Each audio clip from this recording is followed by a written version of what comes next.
puede una clase cortita, ¿ya? Vamos a tratar de ponernos al día. Entonces, vamos a adelantar un poquito y lo que sería es enfermedades de la mama, ¿ya? Entonces, muchos recordarán que biológicamente la mamá está desarrollada, vamos a decir, entre la quinta y sexta semana. Y lo que ustedes tienen que entender es que más o menos hay una impactación, vamos a decir, de lo que sería el endodermo en una línea trazada desde lo que sería, vamos a decir, la axila, el huevo axilar, hacia lo que es la región inguinal. De hecho, en las, vamos a decir, en los mamíferos primitivos, o sea, vamos a decir, en los monos, que son nuestros primos, o en las especies inferiores, ustedes saben que hay una línea mamaria, por ejemplo. Entonces, todos los animales tienen más, vamos a decir, de lo que son. Entonces, en esta línea mamaria, exactamente la que está más o menos ubicada entre la cuarta y quinta, quinto arco costal es el que termina desarrollándose y el resto de lo que sería la línea mamaria va involucionando. Entonces, este tejido está estimulado por las hormonas maternas, ¿ya? Y van a presentar la formación de, en algunos casos pueden presentar formación de nódulos bilaterales, ¿ya?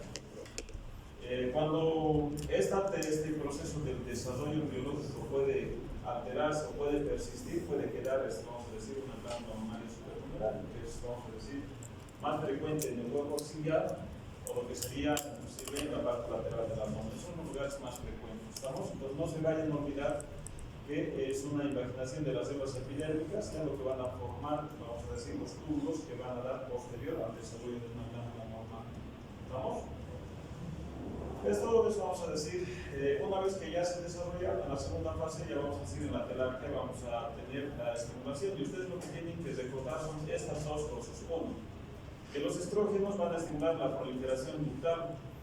¿Qué quiere decir? El sistema tubular que va a formar parte de la glándula mamaria está, vamos a decir, estimulada en su desarrollo por los estrógenos, ¿ya? Y la progesterona va a estimular el desarrollo de los glóbulos mamarios. La edad media de la telarquia va a comenzar más o menos a los 10 años y vamos a definir la que es temprana cuando este desarrollo empieza a los 8 y estaría cuando desarrolla a los 3. Hay una clasificación ventana que a ustedes les van a enseñar en pediatría, que son, vamos a decir, el desarrollo, vamos a decir, sexual, que sería la mujer, y que tendrían que tomar en cuenta, ¿no? Entonces, novedad de esto que ustedes tienen que aprender y que no pueden olvidar es que los estrógenos van a desarrollar el sistema tubular a nivel glandular y la progesterona es lo que va a desarrollar las células que en última instancia van a producir la secreción láctea. ¿Estamos? El epitelio liso de los folículos. Si nosotros vemos la anatomía mamaria, ya la glándula mamaria, la vamos a dividir por semiología, ustedes saben eso, ¿no? Una parte central que sería el complejo areola-pezón, ya que es una parte hiperpigmentada donde van a tener el sistema tubular, y vamos a tener dos líneas, ya una vertical y una tangencial que van a pasar, vamos a decir, a nivel de lo que sería el centro mismo del pezón, y que va a dividir, lo primero es que va a dividirnos en cuadrantes. Nosotros vamos a tener un cuadrante superior, o sea, tenemos dos cuadrantes superiores, dos cuadrantes inferiores y tenemos dos cuadrantes mediales y tenemos dos cuadrantes externos, ¿no? Entonces, de la conjunción de esto tendríamos el cuadrante superexterno, el ínfero externo, el superinterno y el ínfero interno. ¿Ya? No se olviden que la parte glandular del cuadrante superexterno puede tener, vamos a decir, una prolongación o la despensa, hacia lo que sería la región axilar. Entonces, una vez que nosotros identificamos la glándula mamaria, ¿ya?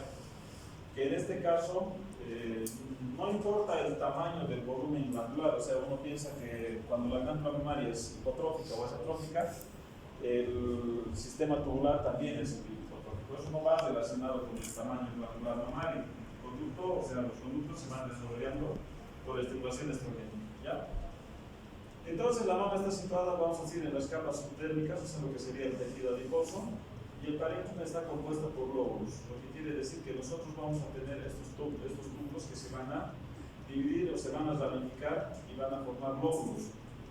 ¿Ya? Entre estos lóbulos, ya, vamos a decir, hay un ligamento suspensorio de Cooper que va a ser un tejido de sostén o soporte que le va a dar, vamos a decir, la unión de lo que sería la parte superficial, como lo estamos viendo aquí, son prolongaciones del tejido conjuntivo que van a ingresar dentro de la glándula y eso es lo que se llama el ligamento de Cooper. Este ligamento de Cooper es lo que en última instancia va a tabicar o va a separar lo que van a ser espacio interlobular. ¿Estamos?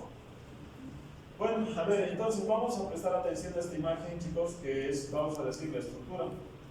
Ya desde lo más superficial, que sería el pezón, ya desde lo más superficial, que es el pezón, y nosotros vamos a tener que el pezón va a tener un conducto galactóforo. Ya esa es vamos a decir, la parte más distal de lo que sería el componente glandular de la mama. Nosotros tenemos por concepto que vamos a tener, la glándula mamaria normal va a tener vamos a decir, entre 12 y 20 lóbulos.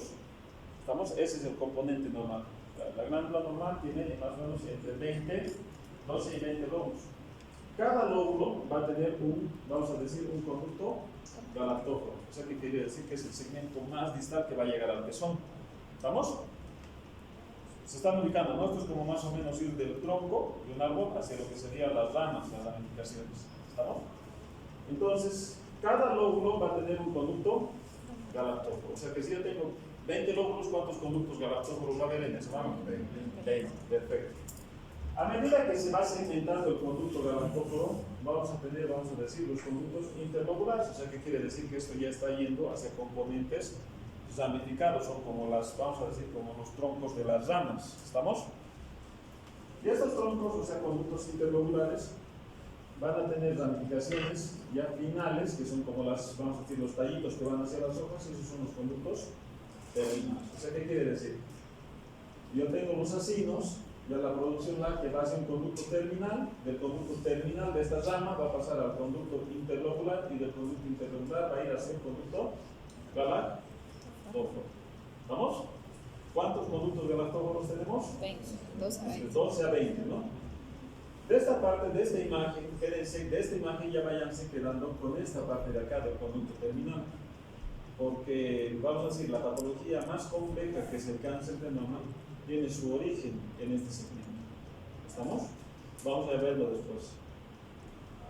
¿Alguna duda hasta ahí? Entonces, esto es lo que les decía a ustedes. Yo tengo 15 a 20 lóbulos ya que van a terminar en lo que sería el sistema areolar. ¿Estamos? Vamos a decir, la papila térmica pues sí tiene los conductos de Meissner. ¿Qué son los conductos de Meissner? Son receptores de estimulación de presión, son terminaciones, vamos a decir, que van a ser sensitivas para el tema de la presión. Entonces, vamos a empezar a desarrollar ahora. Ya yo tengo, vamos a decir, el pezón, ¿ya? Y en el pezón vamos a tener el drenaje de los conductos galactóforos. Aquí estamos viendo que todo este componente, vamos a decir, es un lóbulo. También, ¿no? Es un conglomerado de células glandulares. Yo tengo un conducto galactóforo. A medida que van ingresando, esto va a ser un conducto terminal. No es conducto terminal, es conducto interlobular. Cada uno de estos conductos va a ser un conducto interlobular. Y estos conductos interlobulares van a ramificarse a manera de ramas en lo que son los conductos terminales. Les he dicho que esta es la parte más distal y que estos lugares son, vamos a decir, importantes. ¿Por qué? Porque en ese conducto terminal es donde van a empezar a ver las atipías y van a ser asiento de origen de neoplasias. ¿Estamos? Cuando hablamos de cáncer de mama, entonces saben que el componente va a estar en esta parte. Eso vamos a decir en el sistema tubular. Este sistema tubular estaba estimulado, o sea, el desarrollo de este sistema tubular estaba estimulado por estrógenos o progesterona.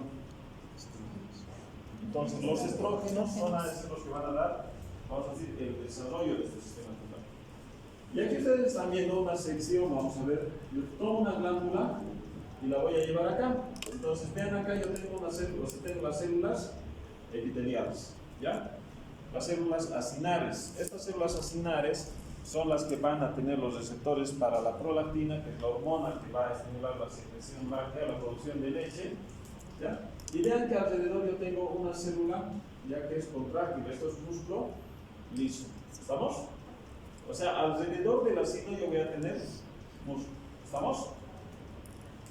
Estas células acinares como les digo, van a tener receptores para la prolactina. Entonces, la prolactina, ¿qué es lo que hace, chicos, en el cuerpo? Secreción de leche.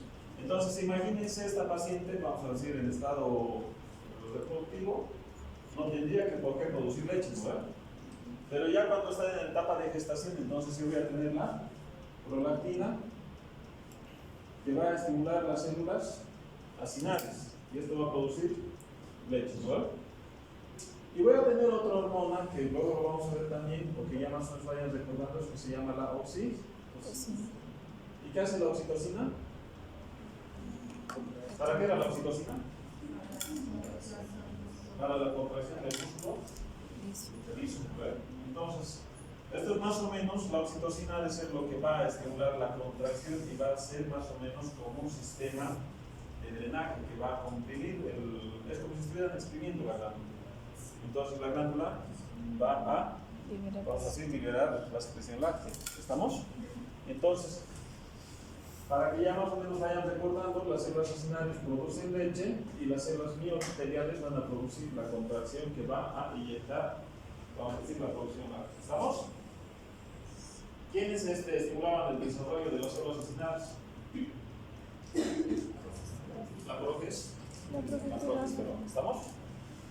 Bien, una vez que más o menos vemos la estructura de la glándula, hay que ver la anatomía. Entonces, ustedes, este es un repaso anatómico, yo creo que me imagino que recuerdan, ¿no? La glándula mamaria está más o menos ubicada desde el segundo, más o menos, arco costal, que estaríamos por acá, hasta lo que sería el quinto, sexto, que estaría por acá, ¿no? Entonces, toda esta región es la región donde se va a asentar la glándula mamaria. Entonces, para comenzar, para entender un poco siempre, ¿no? O sea, ya les había dicho que cualquier cirugía yo tengo que conocer, vamos a decir, el drenaje vascular. Entonces, este drenaje vascular en la glándula mamaria vamos a decir, está conformada por los siguientes vasos que son importantes. Ustedes están viendo acá que en la parte posterior, más o menos a unos 2 centímetros de lo que sería el borde del esternón, están viendo una arteria que se llama la mamaria interna. La mamaria interna, ¿rama de quién era?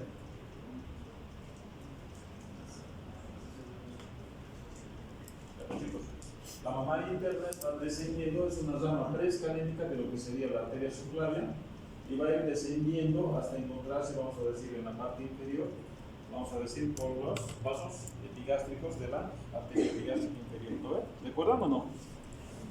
¿Sí o no? ¿No recuerdan? La mamaria interna viene desde la arteria subclavia, va descendiendo y a medida que va descendiendo va a tener colaterales hacia la parte medial, ya retroesternales, y va a tener, vamos a decir, colaterales externas que se van a anastomosar con lo que serían las arterias intercostales. O sea, este es el eje, vamos a decir, central de lo que sería la irrigación de la parte del tórax. Va a tener ramos profundos que se van a ir hacia la pleura parietal y va a tener ramos superficiales que van a ir hacia la cara posterior de los cuadrantes internos de la glándula mamaria. ¿Estamos? Bien, perfecto. Entonces, no se olviden, por favor, de esta arteria. Eso vamos a decir que es una arteria principal para la irrigación de la glándula mamaria, especialmente cuadrantes mediales. Estamos los cuadrantes internos, es el superior o el inferior. Luego nosotros estamos viendo en esta parte de acá, hay otra arteria que va a ir descendiendo también de forma superficial y esta arteria es la torácica externa o torácica, vamos a decir, o mamaria externa, ¿no ven? Pues si esa es la mamaria interna, esa va a ser la mamaria externa, ¿ya? Entonces, esta arteria es otra arteria voluminosa que va a ir también a irrigar, pero este va a irrigar los cuadrantes externos de la glándula. ¿Estamos? ¿Se acuerdan, no de eso? Bien. Por último, tenemos un ramo aquí en la parte superior, que es esto que se llama la acromio torácica, que también va a dar un ramo hacia la parte superior. En realidad, este ramo es más que todo para la irrigación de los pectorales, pero que también, o sea, le va a dar un aporte, vamos a decir, menor hacia lo que sería el cuadrante superior externo. ¿Vamos? Entonces, de esta manera, nosotros estamos conformando, vamos a decir, el ciclo arterial, que por si acaso también va a tener en la parte lateral algunas colaterales de la arteria intercostal. O sea, ¿qué quiere decir? ¿Cuántos ramos tenemos que recordar para ver el tema de la irrigación de la arteria y de la glándula mamaria? 4. 2 son importantes. Uno, que es la mamaria interna, la de la subclavia, y tenemos la torácica externa. ¿Estamos? Son 2. Y tenemos 2 arterias que son, vamos a decir, como menores, que son la acromiotorácica, o sea, el ramo torácico de la acromiotorácica, y tenemos las colaterales de las arterias intercostales. ¿Estamos? Bien. Esa es la indicación, vamos a decir, sanguínea, ¿ya? El drenaje arterial. El drenaje venoso corresponde exactamente, vamos a decir, al de las arterias. O sea, ¿qué quiere decir? Que casi todo, o sea, que todo el drenaje de la glándula mamaria va a ir hacia lo que sería la vena axilar, ¿ya? Y va a ir a lo que sería las venas intercostales. ¿Estamos? Tenemos dos tipos de venas. Bueno, luego, por último, tendríamos que ver la inervación de la glándula mamaria. La inervación de la glándula mamaria no va a ser otra que la inervación de las ramas intercostales del tercero al sexto espacio intercostal. Entonces, estamos hablando de vena, arteria y nervio. ¿Estamos? ¿Alguna duda hasta ahí? No, ¿verdad? Bien. Esto es, vamos a decir, un componente importante. Es lo mismo que les he dicho en la glándula tiroides. Es un componente que de repente no lo terminamos de entender en los cursos básicos, pero que, vamos a decir, tiene una importancia trascendental. ¿Por qué? Porque como ustedes están viendo, cualquier patología, especialmente la neoplasia, imagínense un cáncer de mama, ya una de las vías de diseminación y la más importante es esta, es la linfática, chicos. ¿Estamos? Entonces, nosotros vamos a ver que todo está intercomunicado. O sea, vamos a decir que la glándula mamaria va a tener una cadena interna que sigue a la mamaria interna y que a través de esta va a ir, vamos a decir, anastomosacia con las glándulas, o sea, con la glándula contralateral, ¿ya? Los canales linfáticos se van a reunir, vamos a decir, alrededor del pezón de la areola y van a formar el plexo de Sape a ese nivel, ¿ya? Los linfáticos interroculares se van a dirigir, vamos a decir, el 75% de este drenaje linfático se va a ir así a lo que sería el hueco axilar. Vamos, ¿qué quiere decir? Que toda la glándula mamaria, el 75% se dirige hacia el hueco axilar y solamente el 5% va a ir hacia la cadena de la mamaria interna. ¿Estamos? Ojo que esto es un puente. O sea, ¿qué quiere decir? Que la mayoría de las neoplasias, o sea, cuando nosotros veamos lo que son las metástasis, a través de este drenaje linfático, ¿dónde tenemos que ir a buscar los ganglios? Hacia los axilares. De hecho, en la autoexploración de la mama, ustedes saben que no podemos pasar por alto la exploración de la mama. Así estamos diciendo que a ese nivel está yendo, vamos a decir, el 75% del drenaje linfático. ¿Ya? Y el otro, vamos a decir, componente de la mamaria interna, que es una cadena, ¿ya? Si nosotros tenemos un ganglio aquí, tranquilamente es esperable, o es que hay que hacer todos los estudios para descartar que la patología no haya pasado a la glándula mamaria contralateral. ¿Estamos? Bien, una pequeña cantidad de flujo atraviesa el músculo pectoral. Bien, entonces, ese, vamos a decir, es el sentido de lo que hay de la glándula mamaria. ¿Cuántos grupos vamos a tener? Nosotros tenemos 6 grupos. Tenemos el grupo de la vena axilar, que está viendo aquí, que es, vamos a decir, como el tronco principal. Este es el primer grupo, es el grupo de la vena axilar. Luego el segundo grupo es este grupo, que era el grupo de la torácica externa o mamaria externa. Tenemos un grupo profundo que es el escapular, que se va a decir hacia la parte posterior. Luego tenemos un grupo central hacia acá, el grupo subclavicular, y tenemos el grupo interpectoral, que son estos acá. O sea que estos son los 6 grupos que nosotros tenemos que explorar. O sea, estos son los grupos de las cadenas ganglionares. Y estas cadenas ganglionares, en lo que sería, vamos a decir, la parte de diseminación linfática, esto es para clasificarlas. Todos estos grupos ganglionares van a formar zonas de diseminación linfática, ¿ya? Entonces, los grupos ganglionares que están por debajo del borde inferior del músculo pectoral han de ser ganglios, o sea, de la zona 1. Si algo les van a preguntar del drenaje linfático, si algo tienen que recordar, es esta imagen, chicos. Si yo tengo un ganglio, imagínense, de la torácica externa, hemos dicho, ¿hacia dónde van a ir los ganglios de la glándula mamaria? Axilar. Hacia la parte axilar. ¿Por dónde van a ir?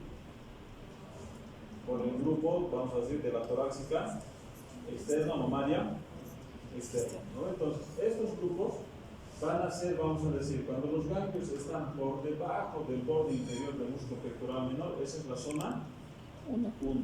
¿Estamos? Luego, el grupo, vamos a decir ganglional, que está entre los pectorales, el grupo interpectoral o de Flotter, ese es en la zona 2. Y cuando ya tengamos nosotros por arriba de, o sea, de lo que sería el pectoral menor y por debajo de la clavícula, eso es zona 3. Esto es lo que tienen que acordarse, porque cuando hablemos del tumor, nosotros vamos a mencionar zona 1, zona 2 y zona 3. ¿Estamos? Si yo tengo un ganglio, vamos a decir, encima de la clavícula, ¿eso es zona 3? Sí. ¿Sí o no? Sí. Si yo tengo un ganglio, ya vamos a decir, en la parte lateral del cuello, si ya se considera como metástasis. Sí, zona 3. Ya, o sea, ¿qué quiere decir? Que imagínense, yo estoy revisando a la paciente y mi estadio para el cáncer va a variar en relación a la diseminación linfática. Si yo tengo un ganglio ya aquí en la zona supra, vamos a decir, clavicular, ya tendría que estar considerando que eso es un ganglio metastásico. Y eso ya me cambia el pronóstico de la paciente y el manejo. ¿Vamos? Bien, entonces ahí está marcadito con los ganglios. ¿Ya? Tengo, vamos a decir, el nucleo de Safre. ¿Ya? Tengo la zona 1, que sería todo esto, que está por debajo del pectoral menor. Tengo después la zona 2, que es interpectoral, y la zona 3 subclavículas. ¿Estamos? Bien. En cuanto a la fisiología de la glándula mamaria, ya vamos a ir ahora hacia la parte fisiológica. Ustedes saben que la glándula mamaria está destinada para la alimentación de los recién nacidos, ¿no? Entonces, ¿cómo es que se estimula esto? Yo tengo acá, vamos a decir, que la adenomyosis va a tener, vamos a decir, las células productoras de prolactina. ¿Estamos? Entonces, cuando ya vamos en la etapa de gestación, esta hormona, esta prolactina, empieza a elevarse progresivamente, ¿no? Especialmente ya vamos a decir, en el segundo trimestre ya vamos a alcanzar niveles, vamos a decir, fisiológicos para la producción de leche. Entonces, esta prolactina va a llegar hacia la glándula mamaria, ¿y en qué célula va a tener efecto? ¿Dónde están los receptores de la prolactina? ¿Dónde?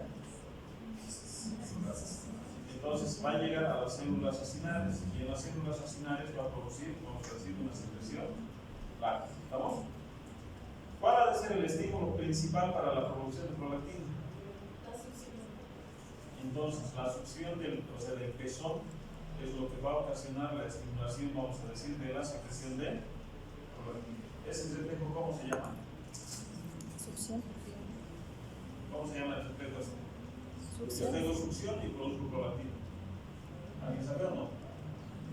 Ese se llama el reflejo de Ferguson. Ya, entonces, el principal estímulo para la secreción de prolactina es el reflejo de Ferguson a través de la succión del pezón. ¿Vamos? ¿Qué otros estímulos pueden liberar, vamos a decir, la prolactina? Otros estímulos son el estrés y el trauma, o sea, los traumatismos torácicos, que se ha visto que está también relacionado con un aumento de la producción de prolactina. ¿Ya? Como yo tengo, vamos a decir, un efecto, vamos a decir, estimulante, voy a tener vamos a decir, un efecto contrarregulador que ha de ser inhibitorio, que es el tema de la dopamina. ¿Estamos? La dopamina, entonces, normalmente, o sea, en las mujeres, ya vamos a decir que están con estrés, que están, vamos a decir, con este tipo de tema de la ovulación, vamos a decir, en la ovulación, ¿saben? ¿No? Se elevan los estrógenos, después la progesterona, bueno, sí. Todo ese estímulo puede ocasionar, vamos a decir, la secreción láctea. Es normal que en un estado, vamos a decir, no reproductor produzcan leche o no. No. Entonces, ¿cuál es la hormona que contrarregula todo este efecto? La dopamina. La dopamina, vamos a decir que es, vamos a decir, el estímulo para frenar un poco el tema de la producción de prolactina. ¿Para qué me sirve saber esto? Que hay medicamentos que me pueden inhibir la producción de dopamina. ¿Entienden o no? O sea, yo tengo un inhibidor del inhibidor, ¿qué va a pasar? Entonces la producción de prolactina puede ir aumentando, o sea, la paciente no está ni embarazada, ni está en periodo de lactancia y puede tener la secreción. O sea, ¿quién va a pasar eso? A los pacientes que les voy a dar opiáceos, alfametildopa, riserpina y neuroleptina. O sea, que esos pacientes que están en tratamiento psiquiátrico, vamos a decir, y que se le dan medicamentos para, vamos a decir, el control de la patología psiquiátrica, el tipo de depresión, entonces la depresión mayor, estos pacientes pueden tener, vamos a decir, como efecto colateral la producción de prolactina. ¿Estamos? Bien, aquí están viendo, es lo que les decía a ustedes. El estímulo del estrógeno a nivel de la adenohipófisis puede producir prolactina. ¿Estamos? ¿Quién va a frenar este estímulo de los estrógenos? La dopamina. ¿Estamos? Por eso es que nosotros no tenemos secreción láctea, vamos a decir, en el ciclo no reproductivo de la mujer. Ahora vean esto, o sea, los estrógenos ¿ya? Van a tener un efecto negativo ¿ya? En la secreción de ¿estamos? O sea, ¿qué quiere decir? Que controla a nivel central y a nivel de la glándula mamaria. ¿Estamos? ¿Sí? ¿Han entendido esa parte, no? Sí. No se vayan a olvidar, miren. Aquí yo, en lo que sería los estrógenos, ¿ya? Tengo que pensar que eso me va a actuar a nivel de lo que sería la glándula mamaria. Bien. Nuevamente, nosotros tenemos aquí este gráfico es solamente para que ustedes se ubiquen, vamos a decir, dónde se sienta la patología. Vean acá en el tejido, vamos a decir, de sostén, ya en el tejido, vamos a decir, glandular, vamos a tener la formación de lo que sería la patología benigna, como ser el quiste, ya, los papilomas, la hiperplasia atípica y vamos a tener en algunos casos la formación de carcinomas. ¿Qué quiere decir? Que este es el origen de la patología, vamos a decir, terminal, lo que les decía hace rato, ¿no? En el estroma vamos a tener patologías que vamos a revisarlos ahora, que es el fibroadenoma y el tumor pilodes, que sería el tejido de sostén. Vamos a decir, en los conductos licenos caractóforos, aquí vamos a tener la formación de tasa eructal, los abscesos, los papilomas, la enfermedad de Paget. Y como cualquier tejido, en el tejido retroglandular, este es un tejido normal, tiene pues, la posibilidad de hacer un lipoma, vamos a decir un sarcoma o unos tumores fibromatosos. ¿Estamos? Bien. En cuanto a vamos a decir, al diagnóstico de las enfermedades de la mamá, ustedes saben que es necesario hacer el autoexamen. ¿Cómo hacen el autoexamen ustedes, chicos? ¿Verdad que normalmente tendrían que hacer? ¿Cómo hacen el autoexamen? ¿Sabían hacerlo? ¿Se hacen el autoexamen ustedes o no? Ya, el autoexamen, como se va a tener vamos a tener, vamos a decir, 6 pasos, ¿ya? Y esto se debe, o sea, lo deberían de realizar, vamos a decir, rutinariamente, y se recomienda que la paciente debería de ser más o menos aproximadamente 10 días después de su ciclo menstrual. Vamos, o sea, el examen de mama tendría que ser más o menos a la segunda semana de finalizado el ciclo menstrual. ¿Estamos? Lo primero que se tiene que hacer es, vamos a decir, la exposición de la glándula, la exposición completa de la glándula mamaria. ¿Ya? Luego, posteriormente, o sea, se debe de ver la simetría. Para ver la simetría se le pide a la paciente que coloque, vamos a decir, las manos en la cintura. Ya saben que anatómicamente, o sea, la glándula mamaria no son simétricas, ¿no? Siempre hay una ligera asimetría en tamaño, vamos a decir, y puede haber predominio de una sobre otra glándula mamaria. ¿Estamos? Posteriormente se le pide a la paciente que eleve las dos manos, por así, o sea, eleve las dos manos. ¿Para qué? Para que esta elevación nos muestre alguna, o sea, vamos a decir algunas deformidades. Ustedes recuerdan que había, vamos a decir, tejido de sostén, que era el ligamento de Cooper, que iba desde la, vamos a decir, desde la parte de la dermis y que entraba como, vamos a decir, como telaraña dentro de la glándula mamaria. Ese es el tejido de sostén. Cuando yo elevo, ¿ya? Y si es que hay alguna lesión, vamos a decir, en la glándula mamaria, este tejido de sostén ya nos muestra, vamos a decir, alguna irregularidad en la parte cutánea. Estamos cuando yo tengo, vamos a decir, un tumor dentro, este tumor va a hacer tracción sobre la glándula, o sea, va a hacer tracción sobre el ligamento de Cooper y este ligamento de Cooper va a terminar traccionando la piel y va a empezar a ver depresiones a la exploración. ¿Estamos? Entonces yo le pido a la paciente que eleve las manos y veo si es que hay algún cambio, vamos a decir, en la textura y la superficie de la glándula mamaria. Posteriormente a la paciente le pido que lleve la mano hacia lo que sería la región cervical posterior, y hay dos formas de hacer la exploración de la glándula mamaria, ¿no? Uno que es una forma radiada, o sea que yo tomo el pezón y tengo que ir, vamos a decir, palpando ya de forma radial desde la parte central hacia la parte periférica. Ya, esa es una forma que para mí es la más, o sea, no para mí, no, sino que por experiencia es la más recomendable. ¿Por qué? Porque vas a ir, o sea, palpando y vas a ir diferenciando, vamos a decir, la consistencia de la glándula mamaria. Y la otra forma es hacerla una forma circular, en forma de espiral, desde la parte central hacia la parte periférica. ¿Estamos? Bien. El mismo paso se procede, o sea, se debe de realizar también con la paciente, o sea, tanto de pie como de forma recostada. Bueno, entonces esa sería, vamos a decir, la correcta forma de hacer la exploración de la glándula mamaria. Ahora, como este es un tejido, vamos a decir, noble, vamos a decir, para el sexo femenino, se les recomienda que esta exploración de la glándula mamaria no se realice, vamos a decir, primero, de preferencia los médicos, evítense problemas y traten de no explorar la glándula mamaria. Ya, eso es lo más recomendable. Si tienen que explorar la glándula mamaria, tiene que ser en presencia de una persona, ya que esté, vamos a decir, acompañando a la paciente. Ya generalmente tendría que venir el marido, tendría que venir la mamá, la hermana, la tía, la sobrina, que sea alguien que no hagan la exploración, vamos a decir, de forma rutinaria, a solas con la paciente. Si no hay una persona que está, vamos a decir, acompañando a la paciente, tiene que estar un personal femenino. Y previa a la exploración de la glándula mamaria, se le debe de explicar en términos claros y sencillos a la paciente el motivo, vamos a decir, por los cuales nosotros vamos a explorar la glándula mamaria, ¿ya? Y se debe de dejar en claro los pasos que vamos a realizar. Eso se tiene que hacer de forma rutinaria. ¿Estamos? ¿Ha quedado claro, no, esa parte? Cuidado que se encierren en el consultorio y estén haciendo la exploración de la glándula mamaria. Así, yo no dudo de ustedes, ¿no? No dudo de ustedes que van a hacerlo de forma terapéutica, pero eso para los pacientes, vamos a decir, es una invasión a la privacidad que tiene con su propio cuerpo. ¿Estamos? Bien, de esta exploración de la glándula mamaria, yo tengo que notar tres cositas. Tres cosas son importantísimas, ¿ya? Y esta diapositiva, ya si la aprenden, entonces es que no han venido en vano.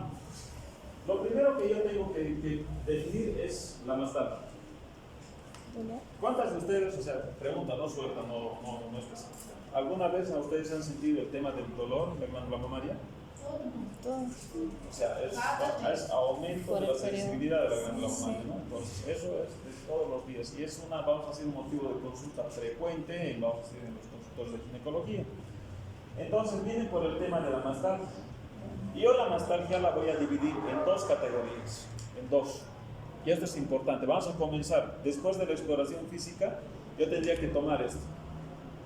La mastalgia es el tema de aumento de la sensibilidad o dolor en la glándula mamaria, ¿ya? Y una de ellas va a ser la cíclica. O sea, si yo hablo de cíclica, ¿con qué lo tendría que relacionar? Con el ciclo menstrual. Con el ciclo menstrual. O sea, ¿qué quiere decir? Que yo voy a tener una fase, vamos a decir, estrogénica, ¿ya? Y por estimulación de los estrógenos, esa glándula mamaria se vuelve más turgente, o sea, se vuelve más tensa, aumenta la circulación.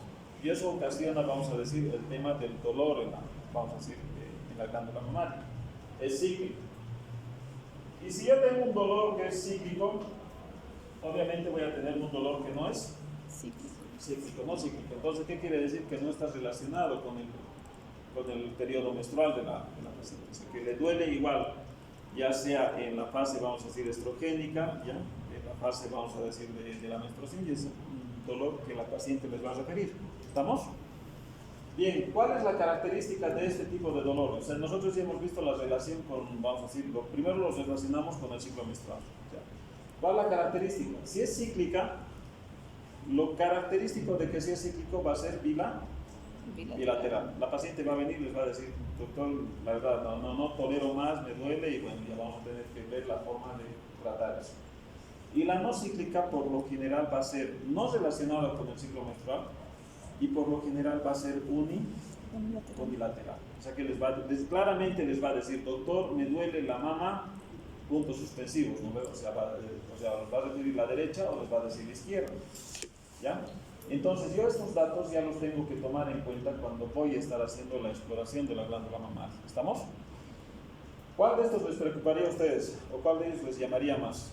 No cíclico. La no cíclica, o sea, cuando tengo datos claros de que la mastalgia es no cíclica, yo ya tengo que ir a pensar y tengo que tener mucho más cuidado y determinación, vamos a decir, en el momento de la exploración, específicamente de esa glándula mamaria. ¿Estamos? Bien, el otro dato característico de, o sea, que yo tengo que preguntarle a la paciente es el tipo de secreción. ¿Es normal que una glándula mamaria produzca algún tipo de secreción? O sea, que haya flujo de, o sea, una secreción característica por el pezón. No. No, ¿ve? Salvo que estemos, vamos a decir, en el periodo de lactancia. Entonces, una de las características que yo voy a ver, le voy a preguntar a la paciente, ¿no ve? ¿Tiene secreción por el pezón? ¿Sí o no? Si les dicen no, pues vamos, nos quedamos relativamente tranquilos. Si les dice sí, tengo secreción, o sea, si me humedece el pezón, entonces yo tengo que ver la característica de la secreción del pezón. ¿Qué tipo de secreción podría tener por el pezón? La más característica es, vamos a decir la producción de leche, ¿no? La secreción láctea. Entonces, tengo que diferenciar este tipo de secreción. O sea, le pregunto a la paciente, ¿usted está dando de lactar, está embarazada? Si me dice sí, entonces, bueno, es una cosa fisiológica, ¿verdad? Pero si me dice no, entonces yo ya tendría que pensar que ahí ya hay una alteración que yo ya tengo que ir a buscar, ¿no? Entonces, si yo te estoy diciendo que tengo secreción láctea, ¿qué tendría que pensar? Pero claro, eso se llama una galactorea, pero ¿qué tendría que pensar? ¿Dónde tendría que ir a buscar? Lo que acabamos de decir hace rato, yo tengo que ir a buscar elementos que me están produciendo un estado de hiperprolactinemia, o por otro lado tengo que pensar que hay una alteración en la, vamos a decir, en la producción de dopamina, en la estimulación de dopamina a nivel del central. ¿Estamos? O sea, ¿qué quiere decir? Que si yo tengo una galactorrea, una paciente que no está en un estado de lactancia, no está en un periodo genésico, entonces yo tengo que pensar que hay algún tipo de tumor que está generalmente a nivel central y que está produciendo prolactina. Es la única forma, ¿me entienden? Bien. Ya, pasamos al tema de que nos dicen, no, o sea, tengo secreción, sí, pero esta secreción es de tipo serosa, o lo peor que sea, serosanguinolenta. ¿Qué les hace pensar? Cáncer. ¿Qué? Cáncer. Entonces yo tendría que pensar en una patología inflamatoria o neoplástica de la glándula. Generalmente es neoplástica. Entonces ya tengo ahí otro dato que me va a llamar la atención. ¿Estamos? Sí, ¿no ven? Y si viene secreción purulenta, yo tendría que, obviamente, el componente clínico, pero la paciente va a estar con bastante dolor y como está saliendo pus, entonces yo tengo que pensar que hay un proceso infeccioso, un absceso en la glándula mamaria. ¿Estamos? De hecho, estas pacientes que vienen con secreción, vamos a decir, purulenta, son por lo general en pacientes primigestas, o sea, en las primíparas, ¿sabes? Son las que por dolor no le dan la lactancia al neonato y esa secreción láctea se acumula y es un medio de cultivo. Entonces, ese cultivo va a generar, vamos a decir, la formación de un foco infeccioso a nivel de la glándula mamaria. ¿Estamos? Entonces, retrocediendo un poquito, primero hay que ver la mastalgia y hay que ver la secreción. Y por último, lo que yo tengo que ver, vamos a decir, las alteraciones a nivel de la glándula mamaria. Si yo voy a tener que ver en la conformación lo que sería todo lo que está fuera de lo normal. Si tenemos retracción del pezón, o sea, la paciente tenía el pezón, vamos a decir, normal vertido, y ese pezón se va retrayendo, se va hundiendo de la glándula mamaria, eso es lo que llama retracción del pezón.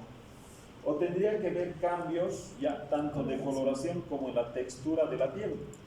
Entonces, si esa glándula va cambiando de color a un color eritematoso, ya, o va presentando, vamos a decir, lo que es una formación en piel de naranja. Ustedes conocen la piel de naranja, ¿no? Tiene como pequeñas depresiones. Imagínense que esas depresiones aparecen en la glándula mamaria. ¿Qué les va a hacer sospechar? Neoplasia. Que por lo general estos pacientes van a tener una neoplasia. Entonces yo tendría que ir pensando en descartar que sea una neoplasia. ¿Estamos? Entonces, con estos datos, ustedes ya tienen todas las herramientas como para poder orientar, vamos a decir, a qué tipo de patología se van a dirigir en la glándula mamaria. ¿Estamos? ¿Sí? ¿Queda claro, no ve? Y obviamente para los varones, mucho cuidado, ¿no? Cuando yo voy a empezar el estudio de la glándula mamaria, ¿con qué empezarían ustedes? O sea, se están explorando, la paciente viene por mastalgia, es no cíclica, es del lado derecho, paciente joven, y le van palpando la mano y le encuentran una masa, una tumoración en la masa. ¿Qué le piden? ¿Ecografía? ¿Dos ecografías? ¿Están de acuerdo? Tomografía. ¿Tomografía? ¿Qué más? Radiografía. ¿Qué le piden? Ya, algunos dicen ecografía, otros dicen tomografía. ¿A alguien se le ocurre alguna otra cosa? Mamografía. ¿Qué? Mamografía. O sea, tendríamos, el estudio de la glándula mamaria, chicos, a partir del día de hoy, no cometan el mismo error que cometen todos los médicos. Agarran, vamos a decir, identifican una masa y esa masa directamente lo mandan al ecografista. En ecografía, vamos a decir, depende mucho del ecografista, del equipo y del tamaño del tumor, de lo que ustedes están estudiando, ¿no? De lo que quieren ver.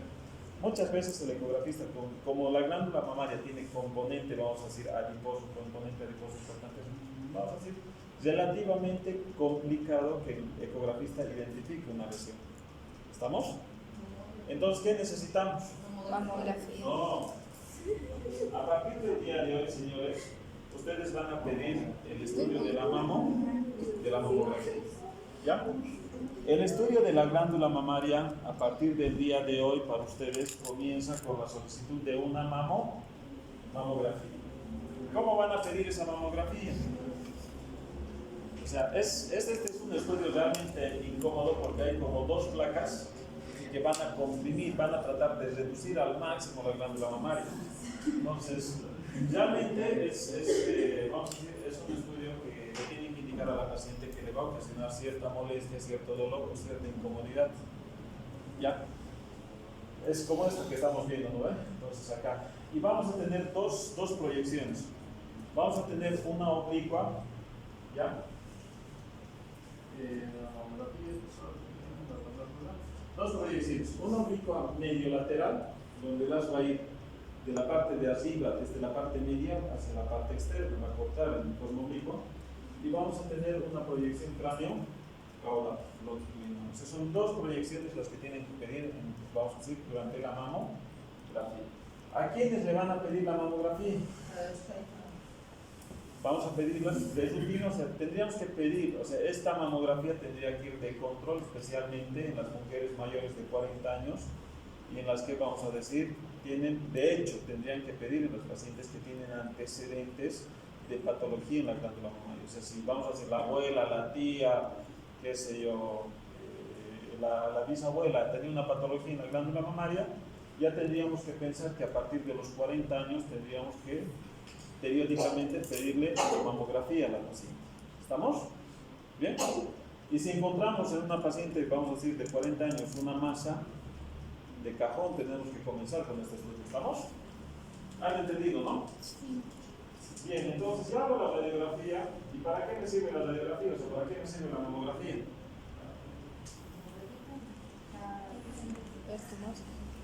Para ver cambios en lo que sería la densidad de la glándula mamaria. ¿Estamos? Bien, perfecto. Entonces, acá nosotros tenemos dos proyecciones. Estas dos proyecciones son craneocaudales, ya son simétricas ambos. ¿Notan alguna diferencia en esa radiografía, en esa mamografía? ¿Qué están viendo? Todos ven, ¿no ven? Sí. Y aquí yo estoy viendo una imagen un poco más radio opaca. ¿Qué forma tiene? ¿Es regular o es irregular? Irregular, ¿no? Es así como una forma estrellada más o menos. Sí. Entonces, ¿a alguien se le ocurriría no hacerle nada a esta paciente? Nada, ¿no ve? O sea, está todo normal, vaya a su casa, nos vemos al año, ¿no? Bien.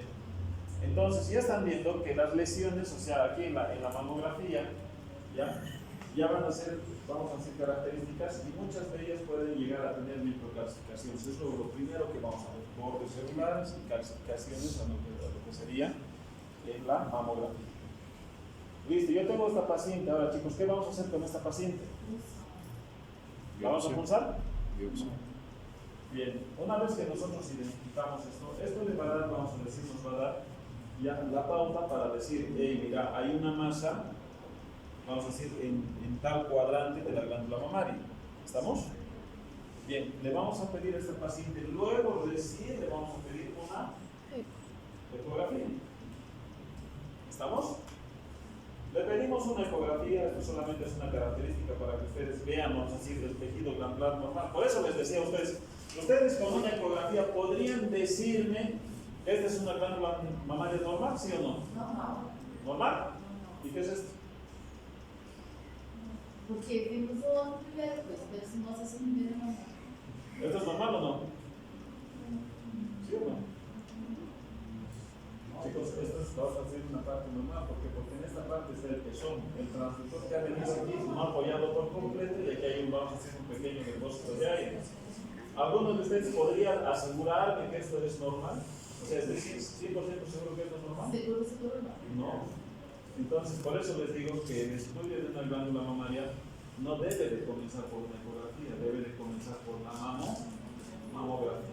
¿Ya? Entonces yo voy a pedir la mamografía. Y de hecho, vean la glándula mamaria, ustedes pueden identificar algo, pues yo sé que ustedes no son ecografistas, pero en este tejido podrían decirme que hay algo que está bien o algo que está mal.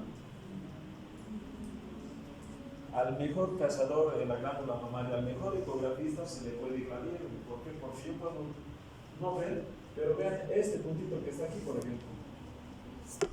Es pequeñito. Es, vamos a decir, un poco más blanco que el resto del tejido normal. Esto es normal, no es patológico. No sabemos. No sabemos.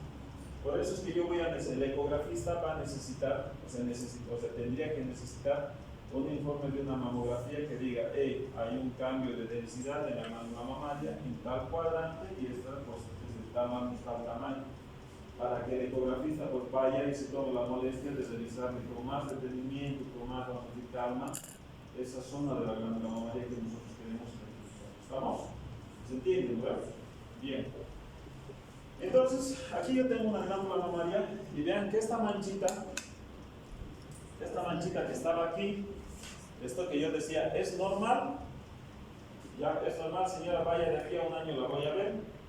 Ahora, con un poco más de detenimiento tengo esto. ¿Ahora es normal o no? No, vean, entonces los criterios que ustedes tienen que tomar en cuenta, estos son criterios que ya se había dicho en la glándula tiroides, ¿no? O sea, es lo mismo, o sea, no hay dónde perderse, o sea, casi los criterios son los mismos y aquí tenemos, vamos a ver, los bordes espiculares, ¿ya? Después tenemos la forma y el contorno irregular, marcada hipoecogenicidad, ¿qué quiere decir? Esto es un poco más oscuro que el tejido normal, ¿eso qué quiere decir? Que es hipoecogénico, ¿ya? Luego lo mismo que la parte tiroides, o sea, si yo tomo una medida de acá a acá y tomo una medida de acá hacia acá, ¿es normal? ¿O digo, es igual o no? No, este es más alto que ancho. Cuando yo vea en un informe que diga, vamos a decir, un diámetro más alto que ancho, ya tendrían que tener otro parámetro para decir, oye, eso no será, vamos a decir, una neoplasia. Microcalcificaciones. Ya vamos a tener una sombra acústica posterior, ¿ya? Puede tener extensión intraductal, puede tener microlobulación, ustedes están viendo aquí, esto no es regular, ven aquí como que tiene una prolongación y tiene otra prolongación, eso es lo que se llama lobulaciones. O puede tener una estructura ramificada, entonces estos son los criterios que ustedes les tienen que llamar la atención en una ecografía. ¿Estamos? El ecografista les va a plantear así. Doctor, tanto se les reporta que, vamos a decir, en el cuadrante supero interno, en hora 2, hay una masa vamos a decir, hipoecogénica de bordes lobulados, ya, con presencia de sombra acústica posterior, que tiene un diámetro, vamos a decir, anteroposterior mucho mayor que el diámetro transverso. Se identifican microcalcificaciones sin sombra acústica posterior. Entonces, ¿qué les está queriendo decir? En pocas palabras les está diciendo, chicos, tiene una lesión que es altamente sospechosa de una neoplasia. ¿Estamos? ¿Sí o no? Entonces, cuando vean una imagen así en la ecografía, ¿se van a acordar o no? Sí, ¿no ven? ¿Estamos? Bien, y ahora sí que le hago a esta paciente. ¿Qué le hacemos? Bueno, antes de pasar, hay un sistema de clasificación de la imagen, ¿ya? Que es como el PISATS, ¿no? Aquí yo tengo el PISATS. El 0, que es, o sea, indeterminado, o sea, con la ecografía yo no le he podido decir, o sea, ojo, el 0 no quiere decir no hay. El 0, ¿qué quiere decir? No lo he visto. O sea, le he hecho mi mejor ecografía y esto pasa, vamos a decir, cuando yo le doy una lesión que yo le he palpado, en la exploración física yo le he palpado, o la paciente ha venido por una mastalgia, me dice me duele, le he explorado, no le he encontrado nada a la palpación y le he mandado a hacer una ecografía directo. Entonces el ecografista no ha visto nada tampoco, ustedes no han palpado tampoco nada, pero la paciente le duele. Entonces esa paciente con una ecografía normal, que no he visto nada, pero que la paciente tiene sintomatología, es un VISAT 0, o sea, no he visto, o sea, les está diciendo, doctores, discúlpenme, no he visto nada, pero no les aseguro que haya algo. O sea, que con el VISAT 0, ya no se queden tranquilos. O sea, llamen a la paciente o de plano, vuelvan atrás y mándenle a hacer su mamografía. ¿Ya? Y con la mamografía vamos a tener un parámetro más para decir, bueno, no tiene nada. Pero si la paciente tiene dolor y qué sé yo, la bisabuela había muerto de un cáncer de mama, busquemos, ¿no? Hasta encontrar dónde está el problema. Ya, el 1 y el 2 ya son, vamos a decir, negativos. Ya, el 1 es negativo, el 2 es, vamos a decir, probablemente benigno, que quiere decir que no he encontrado en el informe, o he encontrado una lesión, pero que no tiene las características de que sea neoplásico. ¿Qué quiere decir? Vamos a ver patologías que son hiperecogénicas, de bordes regulares, no tiene calcificación, vamos a decir, ¿no? Los diámetros son simétricos, son parejos, no tiene lobulaciones, no tiene calcificación, ¿se entiende, no? Entonces, esa es la patología probablemente benigna. Ya a partir del 3, el 4 y el 5, ya yo ya tengo que pensar, tengo que sospechar que la paciente pueda hacer alguna patología neoplásica. ¿Ya? Entonces ahí estamos, probablemente benigno, ya tengo anormalidad sospechosa, altamente sospechosa, y a las 6 es confirmada de maligna con una biopsia. O sea, le he hecho la ecografía, le he hecho la punción y me ha salido neoplasia. ¿Estamos? Esta tablita, si no se las preguntan vamos a decir, en su rotación, entonces ya tendrían que saberla porque les va a saltar en sus preguntas de residencia. ¿Estamos? Bien, después de que yo le hago el estudio, ya, vamos a decir, de la mamografía, yo le tendría que terminar pidiendo una tomografía. ¿En qué paciente le voy a pedir una tomografía?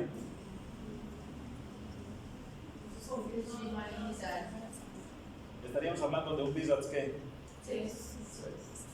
Estaríamos hablando de un 3 para adelante, ¿no? Un 3 es, es sospechoso, 4 ya es altamente sospechoso, 5 es maligno y el 6 es confirmado por patología, ¿no?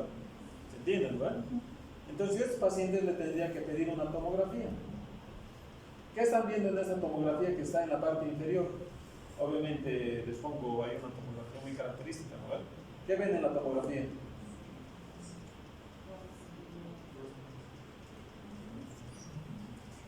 Ustedes ven esta glándula está fea, ¿no ven? Esta glándula es más voluminosa que esta. ¿Esta es la glándula enferma? No, ya se había dicho de entrada que hay una ligera asimetría en lo que sería la glándula mamaria, ya, de uno u otro lado, ¿no? Entonces, esta es una glándula normal, pero está aumentada de volumen. El tejido glandular es hiperdenso, esto parece ser normal. Pero vean cómo acá está la glándula un poco más hipotrófica, pero estoy viendo una, vamos a decirlo, hiperdensa, un poco más blanca de lo normal. Entonces estamos confirmando que lo que habíamos visto en la tomografía, lo que habíamos visto en la mamografía, en la ecografía, se ha confirmado por la tomografía. Pero ¿qué es lo que yo tengo que ver aparte de la masa ahí? Tengo que pensar en buscar, vamos a decir, metástasis y ganglios en la patología. O sea, la tomografía sirve para ver eso. Entonces, yo estoy viendo aquí la lesión y en la tomografía superior, ¿qué estoy viendo? En este de acá. O sea, claramente aquí se está viendo una lesión de la primaria, ¿no es? Este es el tumor. ¿Y esto?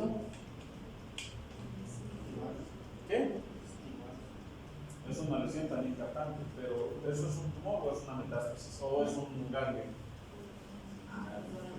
¿Qué? ¿Tumor o no? Eso más parece ser, ya como es de menos volumen y aquí es casi de 1 centímetro, parece ser un ganglio. O sea, ¿qué quiere decir? Que el tumor le está haciendo caso al libro, ¿no? El tumor sabe que el 75% tiene que ir hacia el hueco axilar. O sea, este tumor, este ganglio, este tumor es bien educado, ¿no? Hasta la axila me tengo que ir. Ya. Entonces, ¿qué nivel ganglionar sería ese? ¿Zona 1, zona 2 o zona 3? ¿Qué? ¿Zona 1, zona 2 o zona 3? No, zona 2. Ya, levanten la mano los que dicen 1. Una sola persona, 2. Ya, zona 2. Ya, más, ya, 3. Zona 3, entonces es esto, ¿no ven? Bien. Chicos, esto es un ganglio de la torácica externa. Entonces es zona 1. ¿Ya? Entonces, esta es una zona 1, como les había mostrado en la parte de la tomografía. Por eso esto es, o sea, esto es aplicable. Vean, esto, lo que estamos viendo es esto. Yo tengo el tumor en la glándula aquí, ¿ya? Y este ganglio que está aquí es el que está, vamos a decir, inflamado, con la infiltración nodular. ¿Estamos? Entonces, si yo pongo esto sobre este calco, ¿qué zona es? La zona 2 es interpectoral, la zona 3 es así. ¿Estamos? Oh. Interesante, ¿verdad? Bien. Ya le he hecho la tomografía, ya.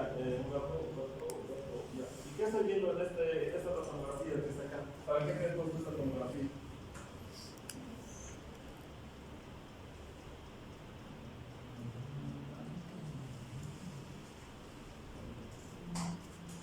La mamografía, esta es una tomografía completa. Esta es la mamografía de la paciente. Se ve, ¿no? La imagen ahí. Esta es la ecografía de la paciente, de esta misma paciente. ¿Ya? Y aquí estoy viendo ya la tomografía. ¿Qué estoy viendo en la tomografía? Estoy viendo una metástasis. Una metástasis, ¿no? Estoy viendo ahí una parte hipertensa y así. Y miércoles, ¿no? ¿Dónde ir? A la columna vertebral, ¿no? ¿Es bueno o es malo? Aquí sí. ¿Y qué estoy viendo? Aparte de esta metástasis, ¿qué más estoy viendo aquí en el pulmón? ¿Qué? No. Vean aquí el pulmón, se ve negrito, ¿no? Vean casi todos los campos torácicos. Y aquí estoy viendo pulmón, y aquí estoy viendo líquido. ¿Ese líquido qué es? ¿Qué? Ese paciente tiene un derrame pleural. Tendría que hacer una toracocentesis para sacar el líquido y determinar la presencia de células neoplastas. O sea, ¿qué quiere decir? Que uno va a decir también considerado un derrame pleural una metástasis. Y si ya tengo derrame pleural y la vértebra tomada, ¿lo operamos a la paciente? No. Lo siento, no hay nada que hacer. Solamente quimio y radioterapia. ¿Vamos? ¿Se entiende, verdad? ¿Qué le hacemos después? Ahora sí, ¿qué le hacemos? Ya tenemos la imagen, nos falta el rompecabezas, donde yo tengo que ver qué es esa imagen que estoy viendo. O sea, por mamografía, por ecografía, es altamente sospechoso. Imagínense un BIRATS 4 o 5. ¿Ya? Yo tengo que llevar pues, a la confirmación histológica de ese paciente. Entonces, ¿qué le voy a hacer? Biopsia. Bueno, hay dos formas de hacer la biopsia. ¿Cuál de estas dos eligen ustedes? ¿Qué le piden? ¿Biopsia con aguja fina o biopsia con aguja gruesa? Gruesa. Entonces, la biopsia con aguja fina es esto lo que dice. Ustedes han visto la agujita de insulina, ¿no ven? Sí. Es la agujita de insulina, ya que o sea, yo agarro el ecógrafo y con guía ecográfica voy punzando la lesión. Y a medida que voy punzando, voy haciendo una presión negativa dentro del émbolo para tratar de sacar, pero lo único que voy a sacar antes es células. ¿No? Si yo estoy tratando de apuntarle a ese asino que me ha salido sospechoso de un caso. Y eso lo pongo en un portaobjetos y lo mando para que le hagan el estudio en el microscopio. Como solamente son células, ¿cómo yo puedo saber exactamente, o sea, que ese tejido, o sea, si sale positivo, no hay duda, ¿no? Nos va a decir, esta paciente tiene este tipo de tumor. Y si me sale negativo, ¿me quedo tranquilo? No, entonces no. De preferencia, voy a pedir una biopsia con aguja, pues, que quiere decir que voy a prácticamente ingresar con la aguja en el mismo procedimiento y voy a tomar tejido. Y ese tejido lo voy a mandar a patología. ¿Estamos? Bien, entonces, esas son, vamos a decir, la dinámica en la que yo tendría que hacer el estudio de la glándula mamaria, de lo más simple a lo más complejo. ¿Ya? Entonces, esto vamos a decir es una biopsia con aguja gruesa. ¿Ven? Está entrando aquí. ¿Ven? ¿No ves el nódulo acá? Toda es la masa. Entonces, yo disparo y al ingresar, así como si estuviera secando un sacabocados, voy a secar tejido glandular mamario. ¿Estamos? Y eso lo voy a mandar a patología. Y una vez que voy a hacer el estudio, lo que yo tengo que dejar es esto, tengo que dejar vamos a decir, un arpón, un puntero. O sea, se deja un arpón dentro de lo que sería el tejido tumoral. ¿Por qué? Porque eso ya me está indicando la localización precisa del tumor, ya pensando en que en el próximo paso ya lo vaya a someter a una cirugía. ¿Estamos? ¿Bien? Entonces, ¿cuál habría sido la secuencia de diagnóstico de la glándula mamaria? Mamografía, ecografía, tomografía, biopsia, cirugía o A. Exploración física. Tengo que tener una buena historia clínica, tengo que ver nostalgia, secreción y alteraciones, ¿no ven? Lo que sería el pezón y la piel de la glándula mamaria. Aparte de lo que voy a ver. Después hago la exploración de la glándula mamaria y veo, vamos a decir, si es que hay o no hay una más. Hay una más, imagen. ¿Qué le voy a pedir a la imagen? ¿Por dónde comienzo? Mamografía. Después de la mamografía voy a la ecografía. Después de la ecografía, voy a pedirle la tomografía o directamente la biopsia, ¿no? Si no hay un orden ahí. O sea, le puedo pedir uno o la dos. En este caso, si ustedes quieren, tendría que hacerle la biopsia y pensar en la tomografía. Entonces, esta es la triple. ¿Estamos? Entonces, esta es vamos a decir, un resumen de lo que hemos visto hasta ahora. ¿Ya? Entre aguja fina y aguja gruesa, ¿qué van a pedir? ¿Estamos? Ahora, una vez que nos hemos divertido con el estudio de la glándula mamaria, vamos a pasar rapidito por las patologías. La primera patología, ya les había dicho a ustedes que, o sea, volvemos al cuadro anterior, ¿no me recuerdan? En tiroides les he dicho que había alteraciones biológicas, había alteraciones inflamatorias, patología benigna y luego patología neoplásica. Cumple, ¿no ven la teoría lo que les había indicado? La principal patología, vamos a decir, en biológica solamente vamos a decir es la glándula mamaria accesoria o hipernumeral. ¿Estamos? Bien, perfecto. La primera que nosotros vamos a ver es la infección de la glándula mamaria. ¿Ya? Entonces aquí yo tengo dos procesos inflamatorios. Vean, ¿esto es lo mismo que esto? No. Entonces, ¿qué es esto de acá? No, por ejemplo. Esa paciente es una paciente que viene ya sea con un traumatismo o ya sea una clínica en la que ha tenido alguna dificultad vamos a decir, de la amamantación del neonato. Y esta paciente viene con intenso dolor, viene con presencia de fiebre y esta glándula mamaria así que como se ve tensa, está fluctuante y tiene aumento de calor local. ¿Qué van a pensar que es esa patología? Entonces tiene una mastitis, ¿no ven? Así es como se tiene una mastitis. Entonces hay dos tipos, vamos a decir, de producción, o sea, se pueden clasificar de forma intrínseca, secundaria normalidad de la glándula mamaria o extrínseca, resultado de una infección por una estructura adyacente. ¿Qué quiere decir? Hay dos formas de que la glándula mamaria se infecte. Uno, ¿qué produce la glándula mamaria? Leche. Si yo no vacío la leche, ¿qué le va a pasar a esa glándula mamaria? Se va a infectar. Entonces, eso es, vamos a decir, un componente intrínseco, ¿no? Propio de la glándula mamaria. Y luego esa experiencia que yo le he agarrado y por algún motivo este paciente se ha caído sobre la glándula mamaria y ha hecho un hematoma. O se ha hecho una herida, un corte dentro de la glándula mamaria. ¿Qué le va a pasar a esa glándula mamaria? Se va a infectar porque a través de la herida yo estoy inoculando vamos a decir, un germen y la paciente va a tener una infección. Por A, por B o por C yo tengo una mastitis. ¿Estamos? Bien. Dolorosísimo, ¿no ves? Bien, perfecto. Entonces, el principal agente etiológico de esto es un estafilococo aureus y un estreptococo. ¿Ya? ¿Qué harían con esta paciente? ¿Qué? No, antes. Antes. Exame físico não vai ser aqui. Historia clínica. Historia clínica. ¿Qué le ha pasado a esa glándula mamaria? Señor, doctora, disculpe, mi hijo tiene 3 meses y tenía una fisura en el pezón, no le he dado la leche una semana y ha empezado el dolor.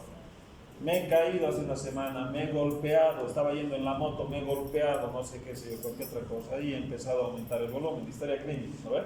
Después, lo segundo que tienen que hacer, ya le han hecho el examen físico, aumento de calor local, doloroso, urgente, le apretan el pezón, tiene entre secreción así tipo espesa, purulenta. ¿Qué más le tendría que hacer?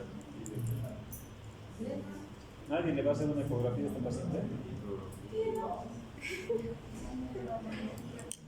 Mamografía es cuando tengo una masa, o sea, por eso les digo, la clínica, o sea, de acuerdo a la clínica, cuando yo tengo una masa en el estudio, voy a ver una mamografía, ¿no?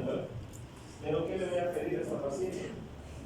Pero no tiene aquí el... No, Porque no va a pasar. Todas las capas del tejido manual lo va a mostrar. La mamografía también, pero en este caso, o sea, la ecografía es para que tú veas la definición de si hay o no hay líquido, de qué tamaño es, hasta dónde llega.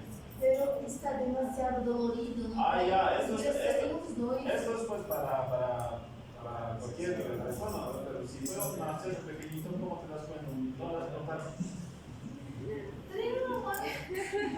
No está entendiendo, ¿verdad? Este es un ejemplo. ¿Alguien le queda duda que es una mastitis? No. ¿Lo van a drenar? Sí, ya lo van a drenar. ¿Y si la lesión fuera pequeñita, qué van a hacer? Ya. Si la lesión, vamos a decir, es fluctuante, es pequeña, le pediría nomás una ecografía a la paciente para determinar la localización exacta, porque ¿dónde le voy a hacer el corte? Yo le puedo cortar aquí arriba y el absceso puede estar aquí abajo. ¿Cómo voy a llegar? Abrindo más. No haga eso. Un tajo de igual. Esto no hay duda, ¿no? Esta es una mastitis, pero cuando yo veo una mastitis y vamos a decir, quiera delimitar bien la localización, podrían hacerle una ecografía. ¿Drenarlo no está? Bien, después de drenarle, ¿qué le van a hacer a la paciente? Ya, antibiótico le van a dar. ¿La van a internar o no la van a internar esa paciente? Sí. ¿Internas o no? Sí. Mira esta mastitis, tamaño A. Pelo menos por 24 Por eso depende de la historia clínica, ¿no? Si es una lesión pequeñita, 1 centímetro, subcutáneo, la corte, lo limpias, trenecito, antibiótico que manda a la casa. Esto, ya, que es casi toda la glándula mamaria, va a salir por lo menos medio litro de pus. Con tu calmante no le vas a hacer nada, entonces lo vas a tener que internar. ¿Se entiende, no? O sea, cómo cambia, vamos a decir, la conducta de un paciente a otro paciente con la misma patología. Lo que necesitamos ver es la gravedad de la clínica del paciente. ¿Estamos? ¿Sí? Bien. Se llama, por si acaso, como términos generales, se llama SUSCA cuando yo tengo una enfermedad recurrente. O sea, yo tengo una mastitis recurrente. O sea, ¿qué quiere decir? Hace 2 meses le he drenado de una mastitis, se ha curado, se ha sanado, y luego de aquí a 3 meses vuelve a venir con la mastitis en la misma glándula mamaria.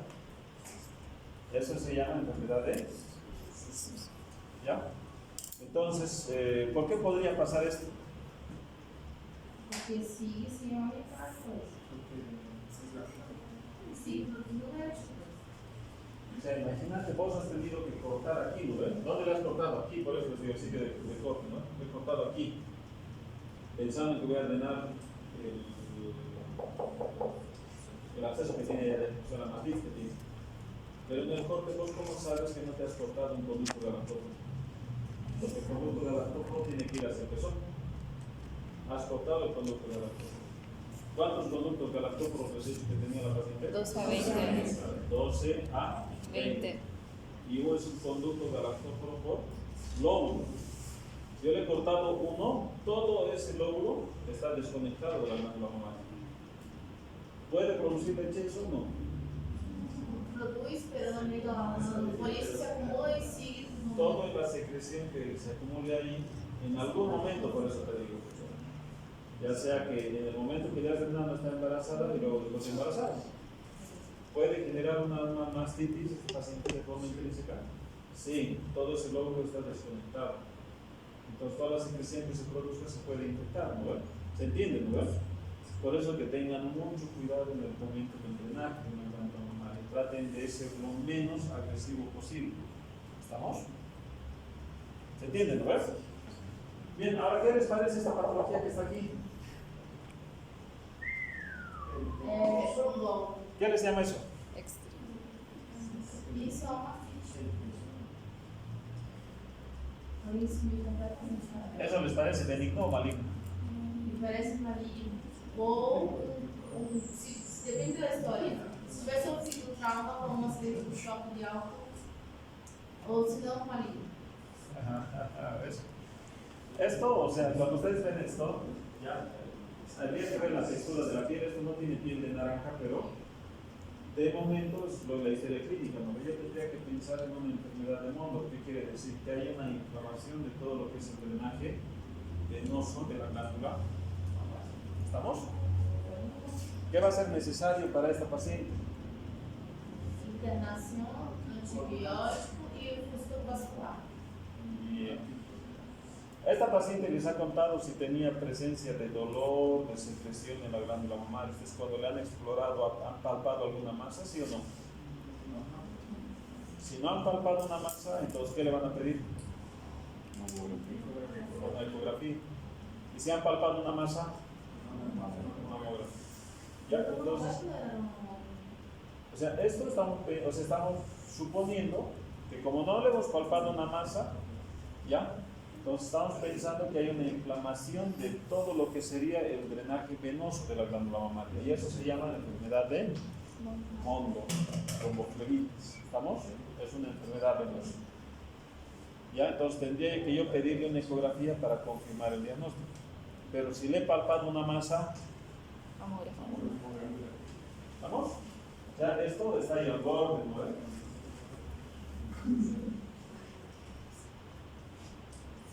Bien, ahora vamos a pasar, pues hemos pasado a la patología inflamatoria, porque vean en glándula mamaria tendríamos que ver, o sea, la mastitis y la enfermedad de Mondor, como previsto. Ahora vamos a pasar a trastornos benignos de la glándula mamaria, ¿ya? Y por último vamos a ver trastornos malignos. ¿Vamos? Ya estamos casi terminando la clase, ¿no? Sí. La patología benigna de la glándula mamaria es, primero es el quiste. ¿Ya? El quiste no es otra cosa que una patología benigna que está, vamos a decir, presente más o menos entre los 40 y 50 años, ¿ya? Y vamos a decir, el origen es una metaplasia de los acinos. O sea, ¿qué quiere decir? Que los acinos, por algún motivo, han perdido la conexión en el conducto terminal. ¿Recuerdan, no? El conducto terminal. ¿Sí? Sí. Entonces, ese conducto terminal, por algún motivo, se ha obstruido o se ha estenosado o qué sé yo, o ha habido, vamos a decir, una falta de drenaje y toda la secreción epitelial se va quedando ahí y eso va produciendo un acúmulo que se llama quiste, ¿ya? Es frecuente a los 40, 50 años de edad, ¿ya? Estos quistes pueden ser simples o complejos, ¿ya? Y la presencia de carcinomas en la parte quística, o sea, en esta patología quística es muy poco probable. ¿Cómo voy a yo determinar si es una patología benigna? O sea, yo voy a ver ese quiste como una colección, esto que sería aneco, esto es contenido líquido, ¿no ves? ahí están las características de lo que sería el contenido adipogénico. ¿Ya? Yo tendría que ver margen delimitado, sin borde regular, redondeado o ovalado, puede ser solitario o múltiple, bien definida la pared posterior, hay un aumento acústico, esto es lo que es el aumento acústico, ¿ya? Por lo general se van a orientar hacia el pezón y en ocasiones tienen un aro, ¿ya? Entonces, yo tengo un quiste, esta paciente ha venido por una mastalgia, esta mastalgia ¿cómo va a ser? ¿Cíclica o acíclica? Cíclica. Acíclica, ¿no? Entonces, esa paciente viene por una mastalgia acíclica. ¿Qué le van a hacer a esta paciente? ¿Le van a hacer algún tratamiento o no? ¿Se van a operar o no? Cuando solamente un quiste, depende del tamaño del quiste, ¿no? Si el quiste es pequeñito, 2-3 centímetros, le hago controles. ¿No? Le doy analgésico, se me duele. ¿Qué le van a dar como analgésico?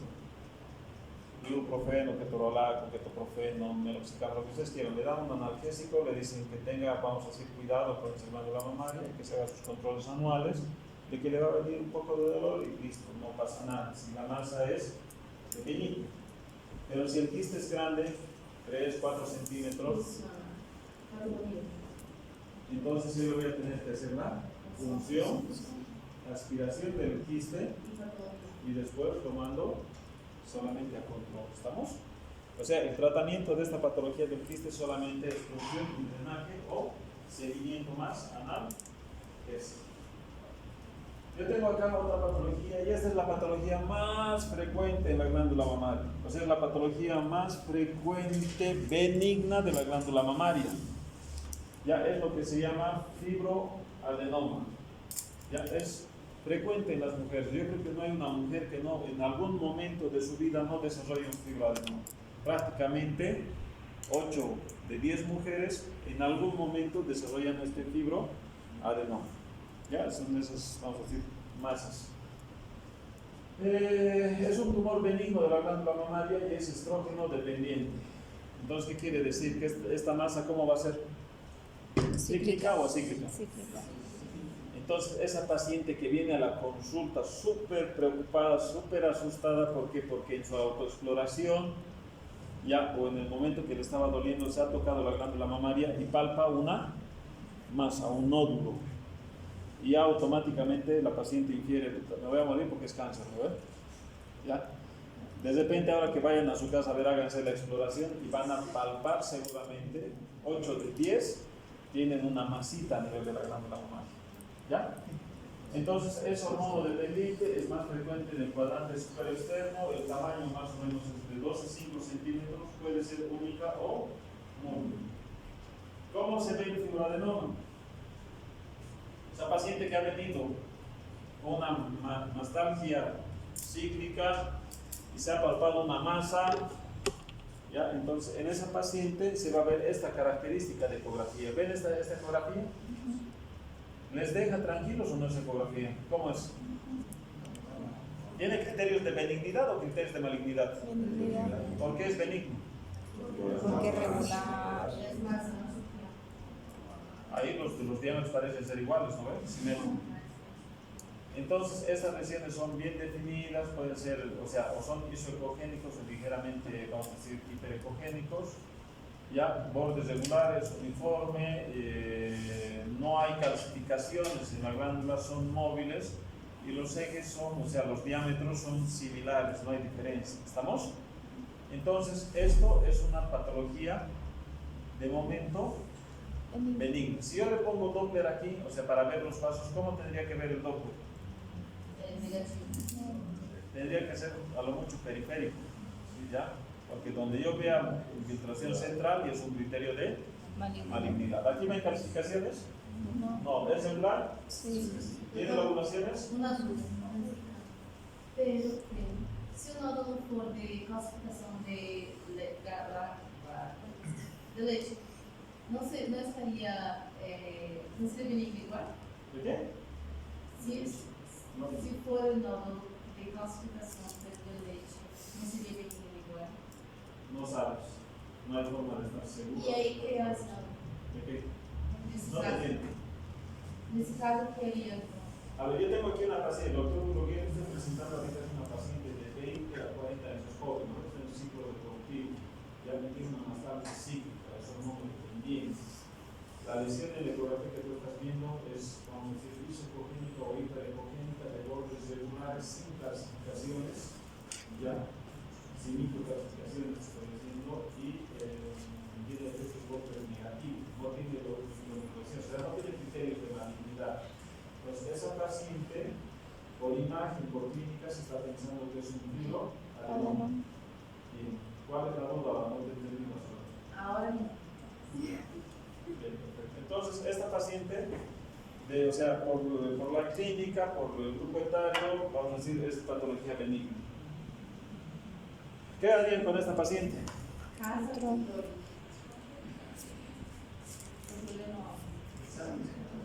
¿Tiene criterios de malignidad en la ecografía? No. No. Entonces, ¿qué le van a hacer Un problema. a esta paciente? ¿Qué tipo de VISAT sería este? Cero. Ah, no, dos. Tendría que ser un VISAT 2.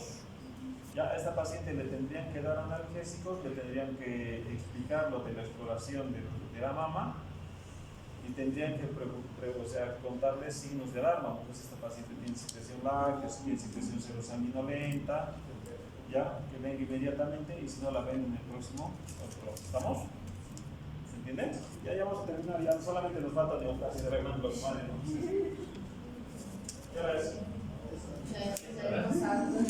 Ay, lo más importante se ha enterado, mira lo que es eso. Y cuando yo veo eso, ¿qué hago? Nada. Imagínense llegar a esta situación. Ya. Bueno, entonces nada, ¿ves? Ni codiendo se puede terminar, ¿no? Ni codiendo se puede terminar. Ya, voy a tratar de, no sé, eso a sugerir, o sea, análisis del grupo. Tenemos bastante temario, no estamos, o sea, ven que ni corriendo se termina.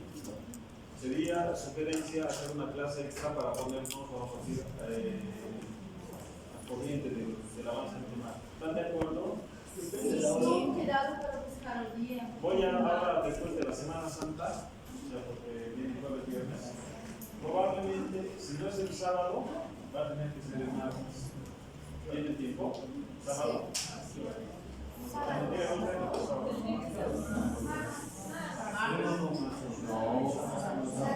Martes está exame. Hay que sacrificar un sábado.